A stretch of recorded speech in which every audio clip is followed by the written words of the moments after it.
Bus ಎಲ್ಲರಿಗೂ ನಮಸ್ಕಾರ. Welcome back to Sagar stories. ಮಗ ಏನ್ ಗುರು ಇದು ರೆಕಾರ್ಡ್ ಮೇಲೆ ರೆಕಾರ್ಡ್ ಬ್ರೇಕ್ ಆಗ್ತಿದೆ. ನಾವು ಅನ್ಕೊಂಡಿದ್ದಂತೂ ನಿಜ, ಈ ಸಲ ಪೇಸರ್ಸ್ಗಳು ಬೌಲರ್ಸ್ಗಳೇನೆ ಹೆವಿ ಪ್ರೈಸ್ಗೆ ಹೋಗೋದು ಅಂತ, ಬ್ಯಾಟರ್ಸ್ಗಳೆಲ್ಲ ಹೋಗಲ್ಲ ಅಂತ ಗೊತ್ತಿತ್ತು. ಬಟ್ ಈ ರೇಂಜಿಗೆ ಡಿಮ್ಯಾಂಡ್, ಬ್ಯಾಟರ್ಸ್ಗಳಿಗಿಂತ ಡಿಮ್ಯಾಂಡ್ ಎಲ್ಲ ಗುರು. ಲಾಸ್ಟ್ ಸೀಸನ್ ಆಗದೆ ಇರೋದಕ್ಕಿಂತ ಡಿಮ್ಯಾಂಡ್ ಎಲ್ಲ ಗುರು. ಯಪ್ಪ, ರೆಕಾರ್ಡ್ ಮೇಲೆ ರೆಕಾರ್ಡ್ ಬ್ರೇಕ್. 24.75 ಕೋಟಿ ಮಿಚೆಲ್ ಸ್ಟಾರ್ಕ್. ಇಷ್ಟು ವರ್ಷ IPL ನ ಆಡದೆ ಇದಕ್ಕೂ ಸಾರ್ಥಕ ಆಗೋಗ್ಬಿಡ್ತು ಗುರು. ನಿಂತ್ಕೊಂಡು ಓಲ್ಡ್ ಅಲ್ಲಿ ಬಂದಿದ್ಕು ಇರೋ ಬರೋ ಅಂದ್ರೆ ಎಷ್ಟು ವರ್ಷ ಮೀಗಿಸ್ಕೊಟ್ರು ಅದೆಲ್ಲಾನು ಒಂದೇ ವರ್ಷದಲ್ಲಿ ಸಿಕ್ಬಿಡ್ತು ಅಂತ ಹೇಳ್ಬೇಕು. 24.75 ಕೋಟಿ ಮಿಚೆಲ್ ಸ್ಟಾರ್ಕು. ನನ್ನ ಪ್ರಕಾರ 24.75 ಕೋಟಿನ ತಗೊಂಡಿದ್ದಾರೆ ಇವರು. ಇದಕ್ಕೆ ಪರ್ಫಾರ್ಮೆನ್ಸ್ ನನ್ನ ಪ್ರಕಾರ ಅಷ್ಟೊಂದು ಕೊಡೋಕ್ಕಾಗಲ್ಲ ಅಂತ ಅನ್ಕೊಂಡಿದ್ದೀನಿ. ವರ್ತ್ ಹಂಗೆ ನೋಡೋಕೋರೆ 24.75 ಕೋಟಿ. ಇದಕ್ಕೆ ಇವಾಗ ಆಪ್ಷನಲ್ಲಿ ಇರೋರು ಯಾರು ಬರ್ತಲ್ಲ ಆಯ್ತಾ. ಇಷ್ಟೊಂದು ಹೆವಿ ಅಂದರೆ ಡಿಮ್ಯಾಂಡ್ ಇದೆ, ಇಲ್ಲ ಅಂತಲ್ಲ, ಡಿಮ್ಯಾಂಡ್ ಇದಕ್ಕೇ ಇಷ್ಟೊಂದು ಹೋಗಿರೋದು. ಏನು ಗುರು ಅವ್ರಿಗೆ ಬರ್ತಿಲ್ಲ ಇವ್ರಿಗೆ ಬರ್ತಿಲ್ಲ ಅಂತ ಹೇಳ್ತಿದ್ದೆ ಅಂತ ಕೇಳ್ಬೋದು ನೀವು. ಹೌದು, ಅಷ್ಟೊಂದು ಬರ್ತಿಲ್ಲ. ಯಾಕಂದರೆ ನಿನ್ನೆ ಆಪ್ಷನ್ ಮಾಕ್ ಆಪ್ಷನ್ ಆಯ್ತು, ಅದ್ರಲ್ಲಿ ಅವ್ರು ಎಷ್ಟು 18 ಕೋಟಿಗೇನೋ ಹೋಗಿದ್ರು ಅಂತ ಕಾಣಿಸ್. RCBಗೆ ತೊಗೊಂಡಿದ್ರು ಮೈಕ್ ಎಸನ್ ಅವರು 18 ಕೋಟಿ ರೇಂಜಿಗೆ. ನಾನು ಅಷ್ಟಕ್ಕೂ ಹೋಗಲ್ವೇನೋ ಅಂತ ಅನ್ಕೊಂಡಿದ್ದೆ. 15 ಕೋಟಿ ರೇಂಜ್ಗೂ ಕೂಡ ಹೋಗೋದಿಲ್ಲ, ಏನೋ ಒಂದು 15 ಕೋಟಿ ಹೋದ್ರೆ ಹೋಗ್ಬೋದಪ್ಪ ಮ್ಯಾಕ್ಸಿಮಮ್ ಅಂತ ಅನ್ಕೊಂಡಿದ್ರೆ 24.75 ಕೋಟಿ ಹಿಸ್ಟಾರಿಕ್ ರೆಕಾರ್ಡ್ನ ಬರ್ದಿರೋದು. ಪ್ಯಾಟ್ ಕಮಿನ್ಸ್ ಅವರ ರೆಕಾರ್ಡ್ ಏನಿತ್ತು, ಸ್ಯಾಮ್ ಕರೋನ್ ರೆಕಾರ್ಡ್ ಎಲ್ಲ ಹೋಗಿ ಮೂಲೆಯಲ್ಲಿ ಕುತ್ಕೊಂತ ಇವಾಗ 18.50 ಕೋಟಿದು ಇವಾಗ ಆಗಿರೋ ರೆಕಾರ್ಡೇ ಬ್ರೇಕ್ ಆಗಿದೆ. ಹಿಸ್ಟಾರಿಕ್ ದಾಖಲೆನೇ 20.50 ಕೋಟಿ ಪ್ಯಾಟ್ ಕಮಿನ್ಸ್ ಅವರು ಹೋಗಿರೋದು. ಆ ರೆಕಾರ್ಡ್ನ ಇವಾಗ ಬ್ರೇಕ್ ಮಾಡೋದು. ಅವರು SRHಗೆ ಹೋದ್ರು, ಇವರು ಇವಾಗ KKRಗೆ ಬಂದಿದ್ದಾರೆ.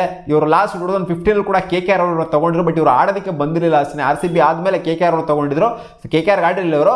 ಮತ್ತೆ ಇವಾಗ KKR ಪ್ಲೇಯರ್ ಮತ್ತೆ KKRಗೆ ರಿಟರ್ನ್ ಆಗಿದ್ರೆ RCBಗೆ ಬರ್ತಾರೆ ಅಂತ ಎಲ್ಲ ಎಕ್ಸ್ಪೆಕ್ಟೇಷನ್ ಇಟ್ಕೊಂಡಿದ್ರೆ RCB ಬಿಡ್ ಮಾಡ್ಬೋದು ಅಂತ. ಎಲ್ಲಿಗೂ RCB ಅಂತ 23 RCBಗೆ ಗೊತ್ತಿತ್ತು ಅಂತ ಕಾಣಿಸ್ತು ಮುಂಚೆನೇ. ನಾವು ಮಿಚೆಲ್ ಸ್ಟಾರ್ಕಿಗೆ ಹೋಗೋದಕ್ಕೆ ಆಗೋದಿಲ್ಲ ಅಂತ. ಯಾಕಂದರೆ GT ಹತ್ರ ದುಡ್ಡಿದೆ, ಜೊತೆಗೆ KKR ಹತ್ರನೂ ಕೂಡ ದುಡ್ಡಿದೆ. GT ಮತ್ತು KKR ಹೋಗುತ್ತೆ ಅಂತ ನಮಗೂ ಕೂಡ ಗೊತ್ತಿತ್ತು. GT ಅಂತೂ 100% ಹೋಗುತ್ತೆ ಅಂತ ಗೊತ್ತಿತ್ತು, ಬಟ್ KKR ಬಗ್ಗೆ ಸ್ವಲ್ಪ ಡೌಟ್ ಇತ್ತು. GT ಅಂತೂ 100% ಹೋಗುತ್ತೆ ಅಂತ ಗೊತ್ತಿತ್ತು. ಯಾಕಂದರೆ ಬೇಕಿರೋದು ಅವರಿಗೆ ಒಬ್ಬರು ಪೇಸರ್, ಒಂಥರ ಸಾಲಿಡ್ ಪೇಸರ್ ಬೇಕಿತ್ತು ಅವರಿಗೆ. ಸೊ ಅವರಂತೂ ಬಂದರು. ಫಸ್ಟ್ ಆಕ್ಷನ್ ಸ್ಟಾರ್ಟ್ ಮಾಡಿದ್ದಾರೆ DC ಮತ್ತು ಮುಂಬೈ ಬಿಡ್ನ ಸ್ಟಾರ್ಟ್ ಮಾಡಿದವರು. ಇಬ್ಬರು ಕಿತ್ತಾಡ್ತಾ ಇದ್ದಾರೆ. ಆಮೇಲೆ 9 ಕೋಟಿ ಅರೌಂಡ್ 10 ಕೋಟಿ ರೇಂಜಿಗೆ ಅವರು ಇಬ್ಬರು ಕಿತ್ತಾಡಿದ್ರು. ಅದಾದಮೇಲೆ KKR ಬಂದ್ಬಿಡ್ತು ಬ್ಯಾಟ್ರಿಗೆ. KKR ಬಂದಾಗ ಆಮೇಲೆ ಇವರು ಕೂಡ ಅವಾಗ ಜಾಯ್ನ್ ಆದರು GT ಅವರು ಕಾಂಪಿಟೇಷನ್ ಕೊಡೋದಕ್ಕೆ. 24.75 ಕೋಟಿ ಅಂದರೆ ಲಿಟ್ರಲಿಗಿರೋ IPL ಪರ್ಸ್ ವ್ಯಾಲ್ಯೂ ವರ್ಷಕ್ಕೆ 5 ಕೋಟಿ ಏರ್ಸ್ಕೊಂಡು ಹೋಗ್ತಾ ಇದ್ದಂಗೆ ಪ್ಲೇಯರ್ಸ್ಗಳ ವ್ಯಾಲ್ಯೂ ಕೂಡ ಹಂಗೇನೆ ರೆಕಾರ್ಡ್ ಮೇಲೆ ರೆಕಾರ್ಡ್, ಹಿಸ್ಟಾರಿಕ್ ರೆಕಾರ್ಡ್ಗಳೆಲ್ಲ ಕ್ರಿಯೇಟ್ ಆಗ್ತಾ ಇರೋದು. ಅದೇ ನೀವು ಹೇಳ್ಬೇಕು ಅಸಲು 24 ಕೋಟಿ, ಅದೇ 25 ಕೋಟಿನೇ ಅಂತ ಅನ್ಕೊಂಬಿಡಿ. ಇನ್ನೇನೋ ಅಲ್ಲಿ 25 ಲಕ್ಷ ಕಮ್ಮಿ 25 ಕೋಟಿ ಅಂತ ಅನ್ಕೊಳ್ಳಿ. ಸೊ ಇಷ್ಟಕ್ಕೆ ಇಲ್ಲಿ ಈ ಆಪ್ಷನ್ ಇರೋವಂಥ ಪ್ಲೇಯರ್ಸ್ಗಳು ಯಾರಾದರೂ ವರ್ತಾ, ಸಿಂಗಲ್ ಸ್ಕಿಲ್ ಇರೋವಂಥ ಪ್ಲೇಯರ್ ಇದು. ಆಲ್ರೌಂಡರ್ ಅಲ್ಲ ಮಿಚೆಲ್ ಸ್ಟಾರ್ಕ್. ಹೌದು ಬ್ಯಾಟಿಂಗ್ ಆಡ್ತಾರೆ, ಇಲ್ಲ ಅಂತಲ್ಲ, ಡಿಸೆಂಟಾಗಿ ಆಡ್ತಾರೆ.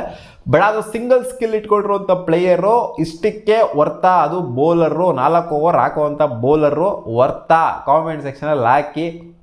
ನನ್ನ ಪ್ರಕಾರ ಮಸ್ತ್ ಪ್ಲೇಯರ್ನ ಮಿಚೆಲ್ ಸ್ಟಾರ್ಕು. ಬಟ್ ಆದ್ರೂ ಒಂಥರ ಬಕ್ರ ಆದರು ಅಂತ ನಿಮ್ಗೆ ಯಾಕೋ ಅನ್ನಿಸ್ತಾ ಇಲ್ವಾ KKR ಅವರು? ನಿಮ್ಗೇನು ಇವಾಗ ಅನ್ಸಲ್ಲ, ಮ್ಯಾಚ್ ಟೈಮಲ್ಲಿ ಗೊತ್ತಾಗುತ್ತೆ ಅಷ್ಟೇ ಯಾರು ಬಾಕರಾದರು, ಯಾರು ಇವಾಗ ಅಲ್ದಾರೆ ಜೋಸಫು ಹಂಗೆ ಹಿಂಗೆ ಅಂತ ಹೇಳ್ತಿದ್ವಿ ನಾವು. ಅಂದರೆ ಏನೋ ಇದು ಚೆನ್ನಾಗಿಲ್ಲ ಗುರು ಪಿಕ್, ಅಷ್ಟೊಂದು ಹೀರೋ ಥರ ಪಿಕ್ಕಿಲ್ಲ, ಮಸ್ತ್ ಪಿಕ್ಕಿಲ್ಲ, ಮೇಯ್ನ್ ಬೌಲರ್ ಥರ ಪಿಕ್ಕಿಲ್ಲ ಅಂತ ನಮಗೆ ಅನ್ನಿಸ್ತಾ ಇದೆ. ಇವರೇ ಹೀರೋ ಆಗ್ಬಿಡ್ಬೋದು ನಮಗೆ, ಯಾರಿಗೆ ಗೊತ್ತು ಗುರು ಅಲ್ವಾ? ಮಿಚೆಲ್ ಸ್ಟಾರ್ಕು ಫ್ಲಾಪ್ ಎದ್ದು ಹೋಗ್ಬೋದು ಅಲ್ವಾ? ಯಾರಿಗೆ ಗೊತ್ತು, ನಾಯಿಗೆ ಓಡಿಸ್ಕೊಂಡಂಗೆ ಓಡಿಸ್ಕೋಬೋದು, ಯಾರಿಗೆ ಗೊತ್ತು ಅಲ್ವಾ? ಆ ಥರ ಆದರೂ ಆಗ್ಬೋದು. ಒಟ್ಟಿನಲ್ಲಿ ಅದೇ ಬೇಜಾನ್ ಆಪ್ಷನ್ಸ್ಗಳಂತೂ ಇತ್ತು ನಮ್ಮ RCBಗೆ ಪಿಕ್ ಮಾಡೋದಕ್ಕೆ. ನೋಡಿ ಈ 4th ಸೆಟ್ಟಲ್ಲಿ ಲೋಕಿ ಫರ್ಗ್ಯೂಸನ್ ಅನ್ಸೊಳ್ಳಾದ್ರು, ವಾಪಸ್ ಯಾರು ತೊಗೊಬೋದು ಗೊತ್ತಿಲ್ಲ. ಇವರು ಆಶ್ಚರ್ಯಕರವಾಗಿ ಅನ್ಸೊಳ್ಳಾದ್ರು. ಚೇತನ್ ಸಕಾರಿಯಾ ಅವರು 50 ಲಕ್ಷ KKRಗೆ ಪಿಕ್ ಆದರು. ಅದೊಂದು ಚೀಪ್ ಪಿಕ್ ಆಗಿತ್ತು, ಅದೊಂದು ಮಸ್ತ್ ಪಿಕ್ ಆಗಿದೆ ಅಂತ ಹೇಳಬೇಕು. ಅಲ್ಜಾರಿ ಜೋಸಫ್ ಅವರು ಅದೇ ಇವಾಗ ನಮ್ಮ RCB 11.50 ಕೋಟಿ. ಆಮೇಲೆ ಉಮಿ ಅಣ್ಣ ಅವರು 5.85 ಕೋಟಿ, 80 ಕೋಟಿಗೆ GTಗೆ ಪಿಕ್ ಆದರು. ಇದು ಕೂಡ ಒಂದು ಸಾಲಿಡ್ ಪಿಕ್ ಅಂತಲೇ ಹೇಳ್ತೀನಿ. ಬಟ್ ಉಮಿ ಅಣ್ಣಂಗೆ ಇದು ಸ್ವಲ್ಪ ಕಾಸ್ಟ್ಲಿನೇ ಆಯಿತು. ಬಟ್ IPLದು ಇನ್ಫ್ಲೇಷನ್ ಜಾಸ್ತಿ ಆಗಿರುತ್ತೆ. ನಾವು ಕಾಸ್ಟ್ಲಿ ಆಯಿತು ಅಂತ ಹೇಳಂಗೇನೆ ಇಲ್ಲ ಗುರು, ಯಾವುದಕ್ಕೂ ಆ ಥರ ಆಗೋಗ್ಬಿಟ್ಟಿದೆ. IPL ಕೂಡ ಇನ್ಫ್ಲೇಷನ್ ಜಾಸ್ತಿ ಆಗೋಗ್ಬಿಟ್ಟಿದೆ. ಯಾಕಂದರೆ ನೋಡಿ 24.75 ಕೋಟಿ ಇವೆಲ್ಲ ನೋಡೇ ಇಲ್ಲ ನಾವು. ಇದೇ ಫಸ್ಟ್ ಟೈಮ್ ನೋಡ್ತಿರೋದು. ಆಮೇಲೆ ಶಿವಮ್ ಮಾವಿ 6.40 ಕೋಟಿ LSCಗೆ. ಸೊ RCB ಕೂಡ ಇವರಿಗೆ ಬಿಡ್ ಮಾಡಿದ್ರು, ಆಗಲಿಲ್ಲ. RCBಗೆ LSC ತೊಗೊಂಡ್ರು. RCB ಬಿಡ್ ಮಾಡಿದಾಗೆಲ್ಲ LSC ಬಂದೇ ಬರುತ್ತಪ್ಪ ಹಿಂದಗಡೆಯಿಂದ. ಆಮೇಲೆ ಮಿಚೆಲ್ ಸ್ಟಾರ್ಕ್ ಗೊತ್ತಿರೋದೇ. ಆಮೇಲೆ ಜಾಸ್ ಹೇಜಲ್ವುಡ್ ಅವರು ಅನ್ಸೋಲ್ಡ್ ಆದರು. That's expected. ಅವ್ರು ಬರಲ್ಲ ಅಂತ ಹೇಳಿದ್ರು, ನಾನು ಅರ್ಧ IPL ಬರ್ತೀನಿ ಅಂತ, ಅದಕ್ಕೋಸ್ಕರ ಅನ್ಸೋಲ್ಡ್ ಆದರು. ಜೈದೇವ್ ಉನಾದ್ಕಟ್ 1.6 CR SRHಗೆ ಹೋದ್ರು. ದಿಲ್ಶನ್ ಮಧುಶಂಕ ಅವರು 4.60 ಕೋಟಿಗೆ MIಗೆ ಸಿಕ್ಕಿದ್ರೆ. ಮಧುಶಂಕ ಅವ್ರನ್ನ ಟಾರ್ಗೆಟ್ ಮಾಡ್ಬೋದಾಗಿತ್ತು ನನ್ನ ಪ್ರಕಾರ RCB. ಏನಕ್ಕೆ ಸುಮ್ಮನೆ ಕೂತ್ಕೊಂಡಿದ್ರು ಅಂತ ಗೊತ್ತಿಲ್ಲ. ಗೊತ್ತಿಲ್ಲ. ಬೇಕಾಗಿರೋದೇ ಓವರ್ಸೀಸ್ ಪಿಕ್ಗಳು, ಓವರ್ಸೀಸ್ ಇಬ್ಬರು ಬೌಲರ್ ಬೇಕೇ ಬೇಕು ನಮಗೆ, ಮೇನ್ ಬೌಲರ್ ಥರ ಇರೋವಂಥವ್ರು. ಅದ್ರಲ್ಲಿ ಅಲ್ಜಾರಿ ಜೋಸಫ್ನ ತೊಗೊಂಡಿದ್ರೆ, ಇವಾಗ ಅಲ್ಜಾರಿ ಜೋಸಫ್ನೇ ಮೇನ್ ಬೌಲರ್ ಆಗಿ ಆಡಿಸ್ತಾರ ಅಥವಾ ಅಲ್ಜಾರಿ ಜೋಸಫ್ನ ಬ್ಯಾಕಪ್ ಬೌಲರ್ ಆಗಿ ಇಟ್ಕೊಂಡಿದ್ದಾರೆ ಅಂತ ನಮ್ಗೆ ಒಂದು ಸ್ವಲ್ಪ ಡೌಟ್ಫುಲ್ ಆಗಿದೆ. 11 ಪಾಯಿಂಟ್ ಸಂವಾಟ್ ಕ್ರೋಸ್ ಕೊಟ್ಬಿಟ್ಟು ತೊಗೊಂಡಿದ್ದಾರೆ ನಮ್ಮ RCB, 11.5 ಕೋಟಿ ಕೊಟ್ಬಿಟ್ಟು. ಸೊ ಕಾದು ನೋಡೋಣ ಗುರು. ನಾನಂತೂ ಅಂದ್ಕೊಂಡಿಲ್ಲ ಮಿಚೆಲ್ ಸ್ಟಾರ್ಕು 24.75 ಕೋಟಿ ರೇಂಜಿಗೆ ಹೋಗ್ತಾರೆ ಅಂತ. ಅದು ನೋಡಿ IPL ಅಂತ ಅಂದರೆ ಬ್ಯಾಟರ್ಸ್ಗಳ ಲೀಗ್ ಅಂತ ಹೇಳ್ತೀವಿ ನಾವು. ಅದೇ IPL ಅಲ್ಲಿ ಬೌಲರ್ ಡಾಮಿನೇಟ್ ಮಾಡಿರೋದು ಒಂದು ಆಕ್ಷನಲ್ಲಿ. ಇದು ಹಿಸ್ಟ್ರಿ ಬರ್ದಿದೆ ಇದು. ಸೊ ನಿಮಗೇನಂತ ಅನ್ನಿಸ್ತಾ ಇದೆ ಕಾಮೆಂಟ್ ಸೆಕ್ಷನಲ್ಲಿ ಹಾಕಿ. ಮಿಚೆಲ್ ಸ್ಟಾರ್ಕ್ ಹೋಗ್ತಾರೆ ಅಂತ ಗೊತ್ತಿತ್ತು, ಎಕ್ಸ್ಪೆನ್ಸಿವ್ ಬೈ ಆಗ್ತಾರೆ ಅಂತ ನನಗೆ ಗೊತ್ತಿತ್ತು, ಎಲ್ಲರಿಗಿಂತ ಎಕ್ಸ್ಪೆನ್ಸಿವ್ ಮಿಚೆಲ್ ಸ್ಟಾರ್ಕೇನೆ ಅಂತ. ಅದು ಈ ರೇಂಜಿಗೆ ಆಗ್ತಾರೆ ಅಂತ ನಮಗಂತೂ ಗೊತ್ತಿಲ್ಲ. 20 ಕೋಟಿ ಕ್ರಾಸ್ ಮಾಡುತ್ತೆ ಅಂತ ನಾನಂತೂ ಅನ್ಕೊಂಡಿಲ್ಲ, ನೀವು ಅನ್ಕೊಂಡಿರೋದಿಲ್ಲ. ಸುಮ್ಮನೆ ನಾವು ಅನ್ಕೊಂಡಿದ್ವಿ 30 ಕೋಟಿನಾಗುತ್ತೆ ಅಂತ ಹೇಳ್ತೀರಾ. ಕಾಮೆಂಟಲ್ಲಿ ಹಾಕ್ರಪ್ಪ. ಸಿಗೋಣ ಮುಂದಿನ ವಿಡಿಯೋದಲ್ಲಿ.